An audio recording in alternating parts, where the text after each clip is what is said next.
see. You know, we have most memorable moment in orbit. I think you have all the technological things you do, the robotics, the spacewalks, doing transfer, looking at experiments. But I think for me on the first flight in 2008 with Dr. Whitson and crew up on the space station, it was the moment that she said, okay, we're going to have dinner over in the service module. And we all love to eat, you know. You guys bring the vegetables, we'll have the meat. And we all congregated around the table, you know, French, German, Russian, Asian American, African American, first female commander. We're having this meal in space. And we're going around the planet every 90 minutes, 17,500 miles per hour. And you look out the window and you're going over Afghanistan or China or these places that there's strife or all kinds of things going on. And we're sitting up here with people that we used to fight with. And so when you think about how transformative that moment was, it was that we're all working together as one civilization for human exploration. So having a meal in space, I call it the space smorgasbord, sharing meals with people that you used to fight with was, I think, one of the most inspiring moments in my life. You know how Eskimos have like maybe 30 different shades of white to describe the texture of the snow for an igloo? You probably need 50 different shades of blue to describe the water in the Caribbean, because the blues are just so intense. And I have a few definitions of words to describe color, but you can't do it justice with the vocabulary that we have for looking at the blue, the turquoise, the indigo, the azure. I mean, just incredible colors. So I think that was something that wasn't, you don't think about color. I mean, I think about, sunrise, sunset, the blackness of space and the snow-capped mountains, but the blue of the water was just so stunning. We're sitting there and they're counting down to about 5 minutes and they're saying, okay, it's looking pretty good, we're gonna launch today. And then it's the 3, 2, 1, and then the mains light, and they're moving, you do the twang, you go forward, and you come back, and as soon as you come back off the twang, those SRBs kick in, and it's like infinite acceleration.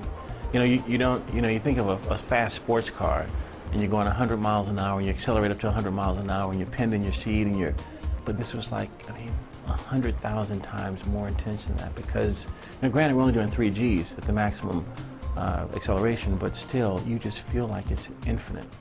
And you're pinned into your seat, you feel 3 times your weight on your chest, you're hard to breathe, you're laboring to breathe a little bit, and then, the SRBs come off, and so the load gets a little lighter, and you're like, wow, okay, we're heading to space. I'd say it's the that initial jolt, and then seeing the planet leaving you at a rapid pace was just so awe-inspiring. Yeah, I think the landing, you're coming back in the atmosphere and you're starting to build up the Gs, and you saw this plasma coming over the top of the orbiter, and you're thinking, wow, that's really hot. Back lower in the atmosphere, and you're starting to get some Gs on you. And then, all the muscles that you didn't have to really use in space, now you're having to fight against the resistance of the suit as well as the gravitational pull.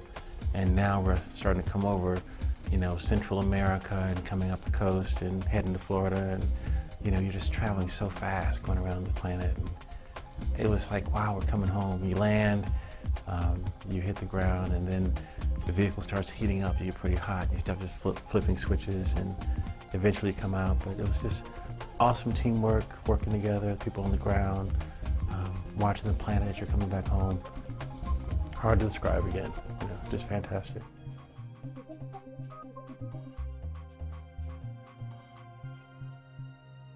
And I think with the space experiences, with working with people from all around the world, one of the things we can do is inspire. And I think if a child is not inspired, even if a teacher is not inspired, a teacher has to be inspired to inspire a student. So our charter is to inspire both teachers and students, and also lifelong learners, because that is really what's going to help fuel and continue to carry the message of exploration, curiosity, and discovery. So I thought that I had that piece of me to add to the mix to allow us to help inspire the next generation. How do we put all this into this pot? We got the meat, the vegetables, the spices, to make this thing work, and to get a kid to take a little sip of this, and take a little bite of this and say, wow, I want to be an explorer. Wow, I want to be an astronaut. Wow, I want to be a scientist that's developing the next cure for cancer. Wow. I want to be the engineer that builds this new vehicle to take us to Mars. That's what we want to do, collectively, with the nation and the world.